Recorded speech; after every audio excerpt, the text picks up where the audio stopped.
Hey guys, so recently I just saw the Super Mario Galaxy movie, and I honestly loved it very much.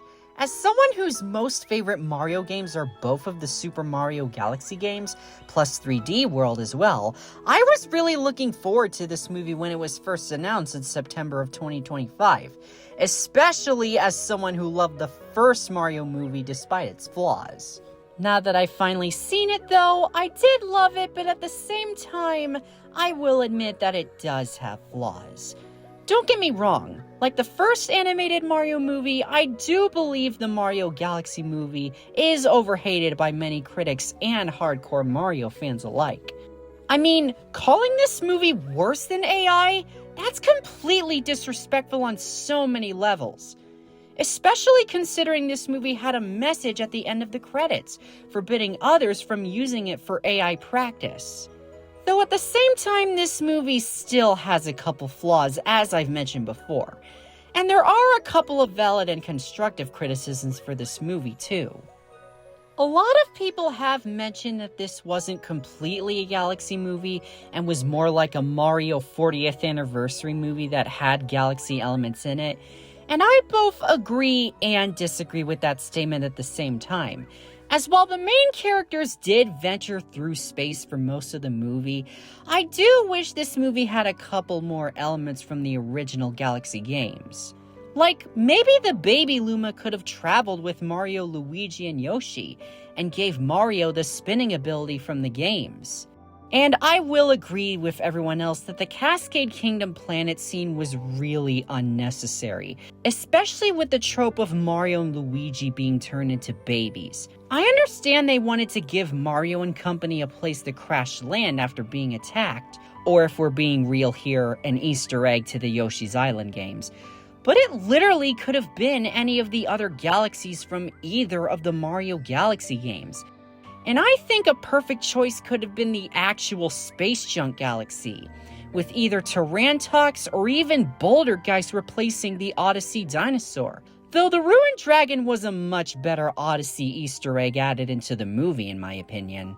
And while I wasn't completely bothered by Rosalina being captured like everyone else was, as it was understandable that Bowser Jr. needed her to power his Boomsday device, I do feel like Rosalina could have been captured later on in the movie rather than right at the beginning. I know Rosalina didn't do much in the original games, but the thing with video game adaptations is, you can expand on things that weren't utilized enough. If they wanted to do more with Rosalina, I feel like they could have gone with this. She evades capture at the beginning and goes to Peach for help to get back her missing Grand Stars. Then later on, during the UFO chasing Fox McCloud's R-Wing, then she could have gotten captured before Mario and friends come to save her. I'm not saying Miyamoto and Illumination have to change it to that, but I just feel like Rosalina venturing with Peach and Toad could have been a great way to connect the two princesses more, to eventually lead to the twist of them being sisters. I also feel like they could have had Rosalina's backstory be a combination of both the original game's backstory and the movie's new backstory.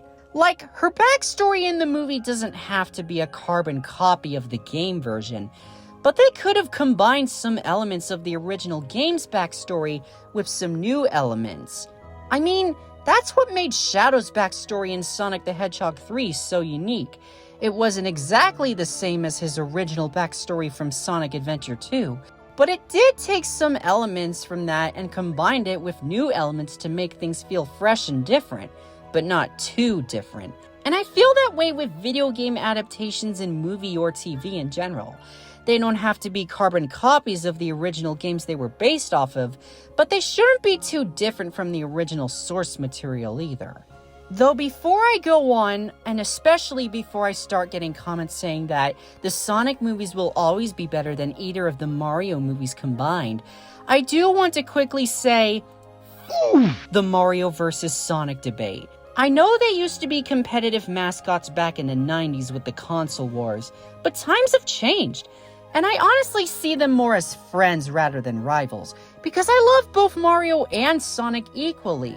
But unfortunately, there are still going to be toxic Mario fans and toxic Sonic fans fighting over who's better game or movie-wise. But there's really nothing I can do about that. It's out of my control after all. Anyways, while I did love the final battle and how epic it was, I do feel like it could have had some more elements from the Galaxy games. For example, the Bowser boss music from Galaxy 1 for when Mario, Luigi, and Yoshi fight Bowser and Bowser Jr., and if they wanted the ending to be a little more impactful, maybe they could have gone the Galaxy 2 route and have them fight a giant Bowser in an active black hole. And of course, I will agree that like the first animated Mario movie, it was still too fast-paced, especially with emotional moments and character development scenes. I mean, I appreciate them for giving some of the characters new arcs, but it honestly wouldn't have killed them to slow down and let moments breathe. With all of that said though, I still enjoyed the Super Mario Galaxy movie for what it was. Despite its flaws and lack of many elements it needed to truly make it a Galaxy movie, I still really loved it. It was fun to see Mario and Peach's relationship grow closer together.